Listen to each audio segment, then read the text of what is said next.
Do grow up. So, let's talk about maturity. Let's talk about growing up. I saw a meme the other day on Facebook which said, "Don't grow up, it's a trap." And there's a kind of way in which the left has become childish, not childlike, not the sort of appropriate innocence or playfulness that we could all learn from children. There's a beautiful side there. I'm a super playful guy, so I'm not saying that, but childishness. So that includes not regulating ourselves, not having, not sacrificing, not having long-term commitments, not having ethics, blah blah blah.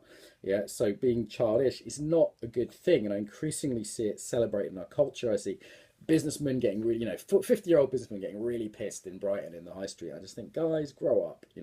Or my hippie friends kind of saying, I just want to have fun. I don't want to work. And I'm like, grow up, contribute to society. Or people not committing to their women or their men. I'm like, grow up. Fucking get married. Like commit to that person, love them. Yeah, not just be like until it's while it's convenient. So that lack of maturity, I think, is a problem. Now, if someone accuses you of being immature, I've had this myself many times. The key question is, what developmental model are you using? Yeah, so there are models, and we talked about this in the definition of what is personal growth, adult development. Keegan, Wilbur versus Anchor Gillis, biodynamics. There are models of development we can look at. Yeah, so yeah, if someone says immature, what do they mean? Are they just mean, I don't like you, I want to control you, I'm kind of shame you? Or is there something really in that that might be worth looking at, like there's certain ways I might need to grow up as a person? I'm sure there are, and I can get called and challenged by my friends on that.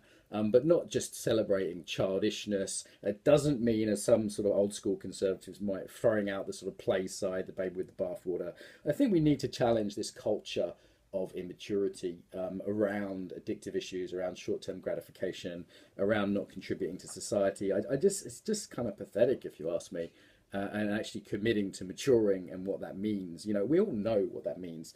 In terms of archetypes, there's different mature versions psychologically. The mature warrior who fights for a cause and something he believes in, rather than the immature warrior who just lashes out. The sage, becoming an elder. The king becoming responsible, and responsibility being something which helps us grow.